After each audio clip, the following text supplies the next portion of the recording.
Hello everybody, welcome back to my channel. Welcome back to this little goal series. I never gave it a name. Basically, this is part 3 of this little series that I made for starting the new year and kind of my goals for the year. So part 1 was my 100 plus goals for 2023. Part 2 was my Notion setup and kind of like the whole new system I'm using to set goals. And part 3, which is this part, is my language goals for 2023. So let's just start straight away. For this year, I'm focusing on 5 languages. So those 5 languages are French, Italian, Russian, Spanish, and Ukrainian. As some of you guys know, Russian is my first language, so you might be like, why is this language here? Because like you can't study a native language, but yes you can, because even though I will never forget the pronunciation and I will always have an upper hand with grammar, my vocab is shit. Like, it's not good. It's not good. If you put me in a situation with a Russian person for like 30 minutes, I will struggle many times. And I've been putting myself in situations on purpose. Like the salon I go to get my nails done and my hair cut is a specifically like Russian speaking salon in Barcelona. And I keep putting myself in those situations to practice, but it's still very scary. It's just really scary for me because I'm very not confident. Anyway, another thing I want to say is I had the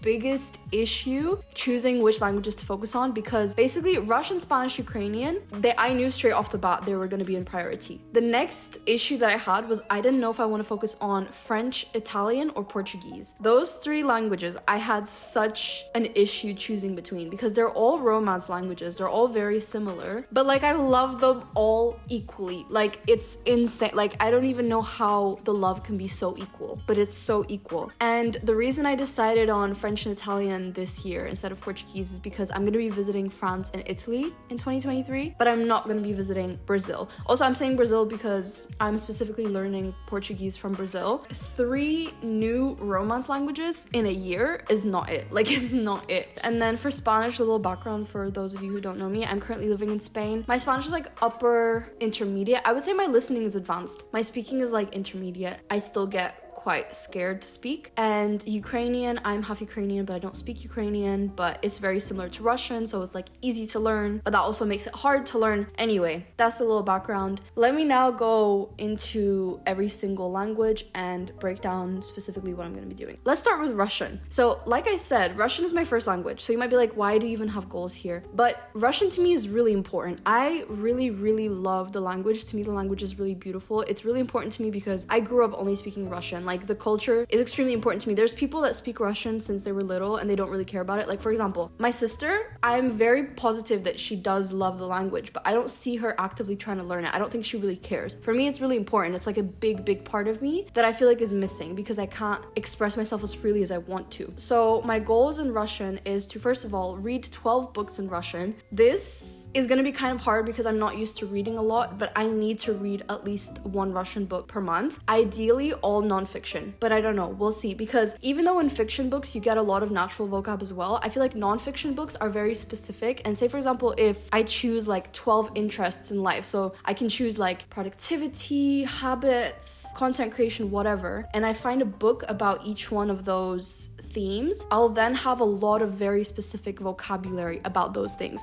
Whereas if I choose a very random book like Harry Potter, like I'm gonna have a lot of vocab about wizards, which I don't really care about. So I'd also like to learn 1,000 new Russian words. All of these words would be tracked on Anki, by the way, because I can directly see like how many words I have in each deck. And for the 2023 year, I'm starting new decks for every single language, so I'm gonna be able to track exactly how many words I have learned. So 1,000 new words. Considering that they would be like very advanced words is a lot. I also want to create 6 Russian videos because you would see this on my 2023 goals video, but one of my goals for this year was to create a Russian channel to translate some of my videos into, but I would also like to make 6 Russian videos like filmed in Russian. So the initial goal is to translate videos. Like if I have a Notion video that I want to translate, I can just like dub it in Russian, but I want to film 6 Russian videos from scratch. So like originally filmed in Russian. So like a vlog or I don't know, anything. I would like to create 6 because having to plan that video in Russian, having to maybe get a few vocab words ready to film the video, and then also like editing, listening to my mistakes, that would teach me a lot. And I also want to take 20 hours of Russian italki lessons. I really debated this because I was like, I just feel really dumb showing up to an italki class and being like, hi, I'm here to learn Russian, but actually Russian's my first language. And then I thought about it and I was like, I don't think they care. I found some teachers that specifically prepares students for the Russian proficiency exam of like a C2 level. And C2 level is really high, like really, really high. So, I mean, it's the highest one.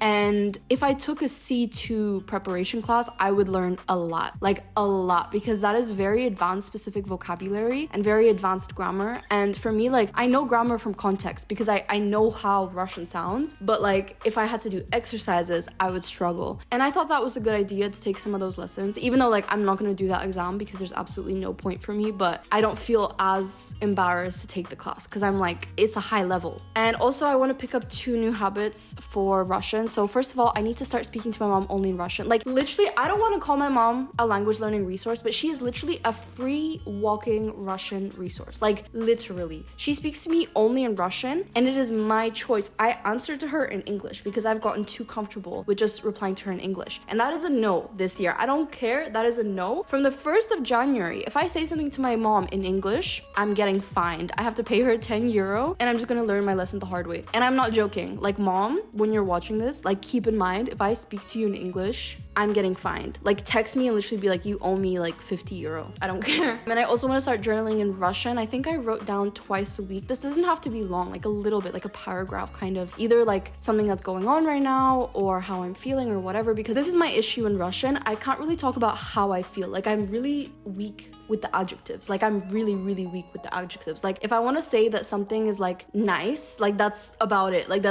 like I speak like an 8-year-old. I'm like, yes, that was nice. I felt happy. Like, that is not it. I want to be able to reflect more and talk about my feelings and blah, blah, blah. So journaling in Russian seems like a good thing to do. The next language I want to talk about is French. So I'm gonna mention French and Italian for a second right now, but I want to say that like with French and Italian, I have history with both of them, but at the point that I'm in right now, I don't remember anything from either. So for me, both of them are like beginner languages, like beginner languages. So obviously I'm not going to start learning French and Italian at the same time when they're both beginner and they're both Romance languages, and like it's really easy to get confused with them. So my plan is for the first quarter of the year, I'm gonna be like French. The second quarter of the year, I'm not sure yet, because there's a goal that I'm gonna talk about later in this video, but there's a goal that kind of like messes up the timeline a little bit. But I was hoping that the first half of the year is just French, and the second half of the year is gonna be Italian, and just like maintaining French a little bit. So yes, that's my little background, but let's talk about French now. So for French, first of all, I want to finish Damon Dominique's French course. It is incredible. I have started it. I have like printed my notes. I've started like making Anki flashcards, but I still have so much yet to go. So I want to finish off that course completely, which by the way, if you guys want to try it out, I have a link in the description. I also want to finish reading Diary of a Wimpy Kid because I was in Paris like 3 weeks ago and I was like, I want to buy a French book so that when I come back, like I have a goal to finish this French book by the end of 2023. And I bought Diary of a Wimpy Kid because I was like, it's kind of perfect because I don't like that whole tip that people give to read children's books. Like, I don't know if I've ever given that tip in the past. If I did, I'm sorry, but I don't like that tip because children's books have very specific vocab and it's not very easy all of the time. Like, it's weird, but it's true. A lot of the time it's not easy and it's not natural speech. Like, I don't know, I'm speaking from personal experience, but before, like, I was reading a Russian book to one of my brothers when I was putting him to sleep, and I was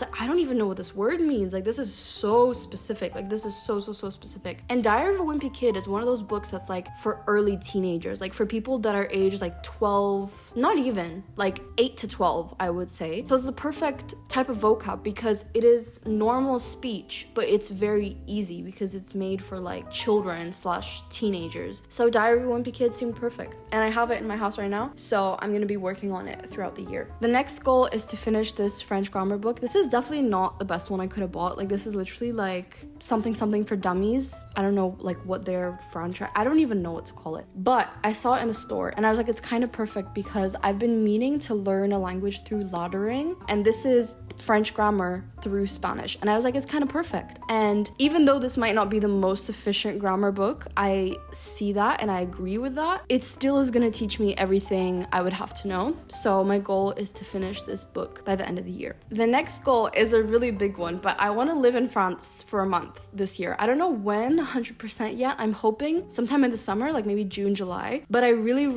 want to live in Paris. I already know even like more or less the specific area where I want to live, and it would be great to like live there and practice my French, and maybe like do like a French course of some kind, or like meet up with some of you guys. Maybe we can do like a little language exchange in Paris. I don't know, but that would be really cool. And that is a really big goal of mine. So hoping that in the summer I can live in France for like a month-ish. And I also want to take 25 hours of French italki lessons. I feel like a lot of the italki lessons, like for French and Italian and Ukrainian, they would be towards the end of the year, because like I am kind of scared to take an italki lesson when I have almost nothing to say. And the habit is, once I get comfortable with writing in French a little bit, I want to start journaling in French as well. But this doesn't have to be as deep as like the Russian one. Like with this, it's more of like a few sentences a day. Like you can just write what you did, or you just choose like from a list of topics and like write something about it. Just like, I don't know, like your interests, or like just to get more vocab. But the Russian, it's specifically like very reflective, expressive journaling, because with Russian I'm already advanced, whereas with French I just want to kind of find vocab words that I would be using a lot. Moving on to Ukrainian, like I said earlier in the video, my background with Ukrainian is kind of zero. Like I don't speak Ukrainian at all, but I can understand maybe 80% of it.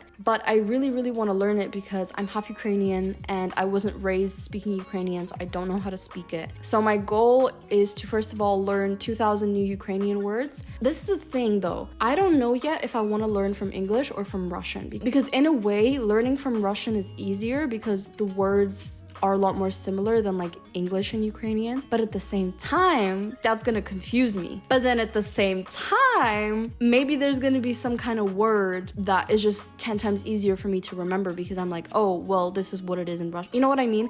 I don't know yet which language I want to learn from. Like that's my issue. So 2,000 new words specifically from Russian or English into Ukrainian, not the other way around. The next goal is to take 10 hours of Ukrainian italki lessons. The reason it's only 10 is because I truly think it's going to be really hard for me to talk. Like I think honestly it's going to be harder for me to pick up Ukrainian rather than like French, even though, like I said, Russian is one of my first languages. And it's not good that I'm going in with that mindset, because if I think I'm going to struggle, then I am. So I need to get rid of that. But that is why I put initially 10, because I feel like I'm only going to be able to take lessons towards the end of the year. And I also want to finish season 1 of Ukrainian Lessons podcast. I found this podcast and oh my god, it is incredible. There are 5 seasons and it kind of works that way where like in season 1, I haven't listened to all the episodes, but I've listened to like snippets. But in season 1, it's kind of like a little bit of English, a little bit Ukrainian, like you learn things slowly. But as the seasons progress, like season 4, season 5, they're fully in Ukrainian. Like they're fully in Ukrainian. And the girl that hosts the podcast, she basically gets you to speak, or at least understand step by step. Like it's genius. And I'm so glad I found the podcast. The episodes are quite long, which is why I said only season 1. Like I ideally would do all the 5 seasons, but there's 40 episodes and each episode is like 35 to 40 minutes. So like that is so much content. So for the year, I'm hoping just to finish season 1, but if I can do more, that would be amazing. So the next language we're going to talk about is Spanish. So right now I'm in a very awkward stage with Spanish where I live in Spain. So I feel like I'm constantly surrounded by Spanish. So I don't feel the need to study Spanish, but at the same time, I find it like I'm really scared to go out and start speaking to like a new friend in Spanish. Like if I had to meet up with someone right now and start speaking Spanish for like 2 hours straight, I would be terrified. Like I would be really scared. So it's kind of like an awkward stage where I'm like, I don't know, like also because a lot of people say like, oh, go immerse yourself in another country and you learn the language so quickly. Like it depends on what experience you have, right? Because if you're sitting at home and just like going to cafes and all of that, you're not going to be really learning that much. Like your vocab is going to get strong in like ordering coffees at cafes and like buying stuff. But like if you're not constantly speaking with Spanish people like a lot, you're not going to pick up Spanish that quickly. And for me, like the first month that I moved here, I was spending a lot of time with Spanish speakers. But for the past month, a lot of my friends were visiting, and then I went to Latvia, and now again my family's visiting me, and then one of my friends is visiting me again, and I'm not spending any time with Spanish speaking people. And it's just like that confidence in speaking and that skill is going down so quickly. So I feel like I need to invest a lot more time into it. But then also I don't want to force it because it's gonna kind of happen naturally. I don't know. Anyway, my goals are to first of all learn 1,500 new Spanish words. The advanced words, I feel like I still also am very weak on the adjectives. Like I feel like in language learning, this is good to know about myself. I'm very weak on adjectives in every single language, like in English, Russian, Spanish, like every single language. I'm very basic with my adjectives. Like I would say something is nice. I wouldn't say something is like, I don't even have any, like wonderful. Like I don't know. I also want to take 25 hours of Spanish italki lessons, but not specifically lessons, just like conversation, like just literally speaking to people. I don't want like a specific structured lesson. Like for the other ones, like for French, I might like a structured lesson. For Russian, 100% a structured lesson. But with Spanish, I just kind of want like conversation lessons to get rid of the anxiety I have of speaking Spanish. I also want to read 6 books in Spanish. Also, ideally nonfiction. Like the same thing that I said with Russian, like just because then I can speak about specific topics that I'm interested in. And I also want to create 6 Spanish videos. So this was also on my 2023 goals, but by the end of the year, I want to create a Spanish channel. Also, not to like post frequently. I explained it more in depth in the other video, but not to post frequently, but just to translate some videos once in a while, like to dub them, not specifically just subtitles. And I would like to create 6 original Spanish videos. So like vlogs in Spanish. They could be short, but just to get me to like start thinking more and like record and like feel more comfortable with talking to a camera, for example. Because talking to a camera honestly teaches you a little bit about how to talk to people. Like it's weird, but it does. Like it makes you able to express yourself more, even though like it's literally a camera, it's not a real object. Well, I mean, it's an object, it's not a person, but it like is a little bit of a skill. And I feel like speaking Spanish in front of a camera confidently will also help me like improve my skill with speaking confidently in Spanish with people, you know? And for habits, I want to journal in Spanish, more like the Russian journaling though. So like more specific, more expressive, more adjectives. And I also want to do a 30-minute Spanish speaking session every single week. So what this is basically like I sit down for 30 minutes, I record myself, I set a timer, and I just speak like nonstop. I can either choose a topic or like tell a story, or if I have nothing to talk about, I can do a random question generator and just speak, and then like watch back the video. And anytime I feel like I'm kind of stuttering for a second because I don't know what to say, or I'm like missing a word, write everything down. Technically, I should do this in every language, but I feel like with some languages, I won't see my issues. So like in Russian, I might make some grammar mistakes, but I won't see them. Like I need my mom, for example, to point them out. With French, Ukrainian, like my level is not there. With Spanish, it's at a good level where I can speak for 30 minutes straight, but I'm also able to point out like, oh, I don't have enough vocab there. Moving on to Italian. Like I said earlier, Italian's gonna be probably like a quarter 2, quarter 3 goal. Like I'm not, like for the next 3 months, 100%, I'm not even learning a word of Italian because I don't want to get confused with French. Either way, I'll probably get a little bit confused with French because they're Romance languages and I'm learning them so close to each other. It's bound to happen, but I don't care. Also, in April, I think on the 1st of April, I have a Måneskin concert in Florence, Italy. So I'm going to be going to Italy. And actually, let me say my next goal is I also want to live in Italy for 1 month. So I'm thinking maybe I might live in Italy during the month of April. So that's going to be the time where I really focus on Italian. So yeah, that was my first goal, to live in Italy for 1 month. The next goal is to be able to read a book in Italian. So this is the equivalent goal to like reading Diary of a Wimpy Kid in French, except I don't have that book yet, so I don't know which book. You know what? Maybe Diary of a Wimpy Kid is gonna be like my go-to first language learning book, because I've noticed a lot of people have the first Harry Potter in different languages. Like I have, like, I'm not kidding, so many of my friends have this. Like if they're learning languages, the book that they usually get in that target language is Harry Potter, the first one. I don't know why. Like for example, I have the first Harry Potter book in English, Russian, Korean, and Spanish. I don't know why. I feel like it's just like the thing. Let me know if I'm crazy or if other people feel like they've seen that as well. But maybe I'll make my first book that I always get in a new language Diary of a Wimpy Kid. I don't know though yet. I don't know if it's a good book to learn with, but it seems like Harry Potter is just such specific words. Like I don't know why I need to learn how to say like muggle in a different language. I don't know. So Diary of a Wimpy Kid. My next goal is I want to take 25 hours of Italian italki lessons, and I also want to do a 30-day Italian learning challenge. So I did a 7-day Italian learning language challenge, and after that video I completely stopped. So that's the thing, is when I did that challenge, a lot of people were like thinking that like, oh, she's not going to remember Italian after this. But the thing is like that was just a challenge. To be honest, even if I did say that I was intending to keep studying it, I knew that at that point like so much was changing that year that I was like, realistically, I'm probably not going to keep studying it right after this video. So that 7-day challenge video was just like literally just like, how much can I learn in 7 days? So I didn't keep studying everything that I learned in those 7 days, and I forgot everything. So I want to do this again, but I want to do 30 days and I want to do it properly, like for the intention of keeping and like learning it after. And also I'm hoping maybe I can do that challenge when I'm living in Italy for a month. That would be cool. school because I'm in Italy studying Italian every day for like 4 hours or like 5 hours. You know what I mean? Like my level would get so high so quickly. And then for habits, I also want to journal in Italian, but this would be more like French. So like a few lines every day once I'm able. So yes, those were my language learning goals for 2023. I'm really hoping I can achieve them all. I feel like for me, the biggest change this year versus other years is I've never went into a year being like, I'm not picking up any other language except for this. Like I am not allowing myself to change what I'm studying, because this is my issue, and a lot of people know this. I have started studying like 50 different languages. There was a point where I was studying Korean, Catalan, Portuguese, Mandarin Chinese. Like I've studied so many languages. I've studied Dutch, I've studied German. Like I have studied so many, and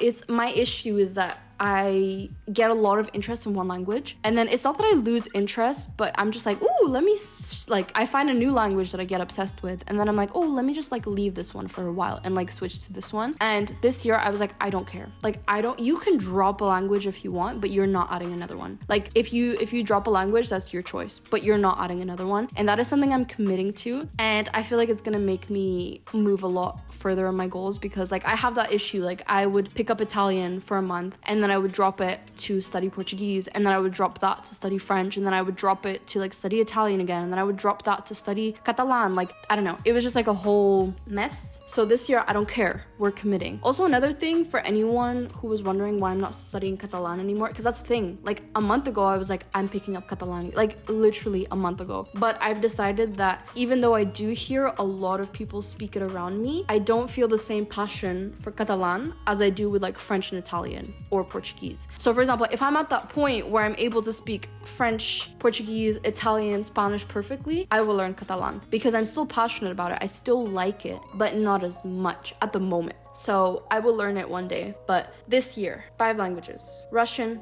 French, Ukrainian, Spanish, Italian. So yes, that is it. Thank you for watching this video, and Happy New Year. Today's the 31st. I mean, some of you guys might be not seeing this on the day, but if you are, Happy New Year's Eve. I believe in us. We're gonna have the best 2023. This year is truly different. A lot of people say that like, oh, but you say that every year. This year is different because 2020, 2021, and 2022 were all very affected by a lot of the crazy things going on in the world. And it doesn't mean nothing's gonna happen in 2023, but the year is starting fresher. We're not starting with restrictions and, you know, a lot of the things that we started the years before. So if you feel like 2023 is going to be different, it's not crazy to think that like it is, because I really think it is going to be very different from the last 3 years. So yeah, anyway, I love you all. Peace out. I just did the signs backwards, but it's okay. Adios.